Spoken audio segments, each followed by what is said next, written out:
Hey everyone, this is SportsMedia93 back again with another video. Okay, so I know this video is a little, well, it's a lot late, but again, I wanted to talk about the NFL CBA, the collective bargaining agreement, and the impact that it will have on the players moving forward.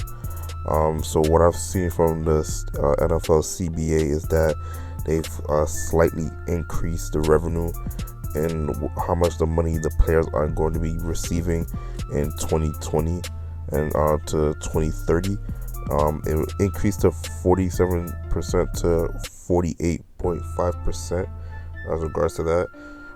They will be implementing an extra playoff spot for each conference, so that way more teams will have an opportunity to play in the playoffs.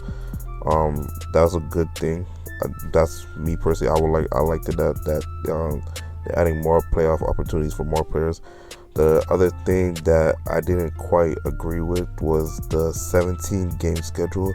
I think that's a little excessive to have that, because that's going to cause potentially more injuries for players in the latter weeks. I don't know if they're going to rest players. Sorry about that. They're going to rest players if they already have a good schedule. Most likely they'll do that.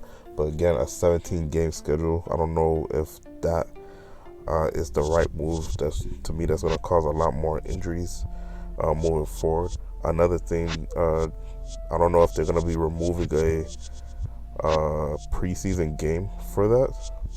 But again, that's all I know, is there's going to be a 17 game schedule, and they're going to add an extra playoff spot per conference, and one team is going to have a bye week instead of two teams having a bye week. So it's going to be wild card rounds all around, except for the two top teams in their respective conferences with the best record.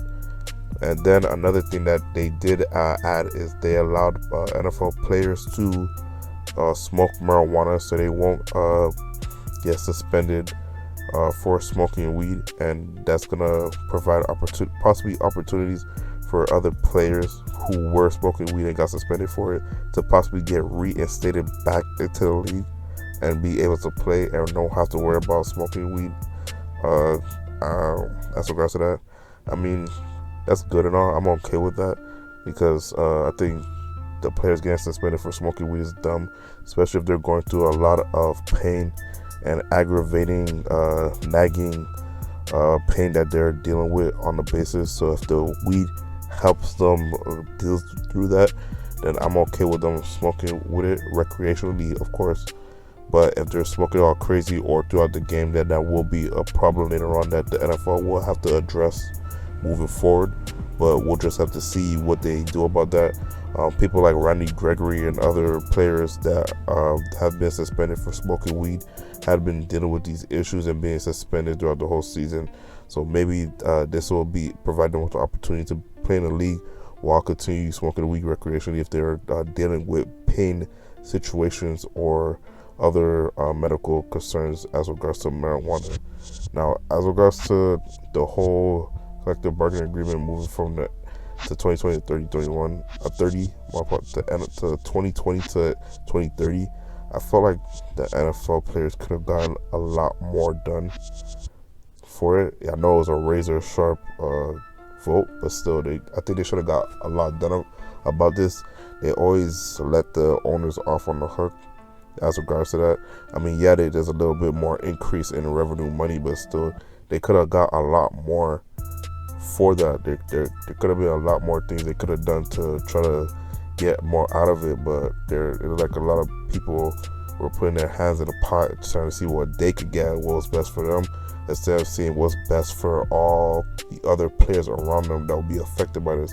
And there's thousands of NFL players that's going to be affected by this and how they will have to play as regards to that. So I don't know, but they need to do a lot better. They're one of the weakest teams in terms of collective bargaining agreement and how they want to disperse the money all throughout the teams and players overall. But that's something that they got to deal with in 2030 when it's up and they want to renegotiate again. Those are my thoughts and opinions on the matter. Let me know yours down in the comment section down below. This is Sports Me 93 signing off. Peace.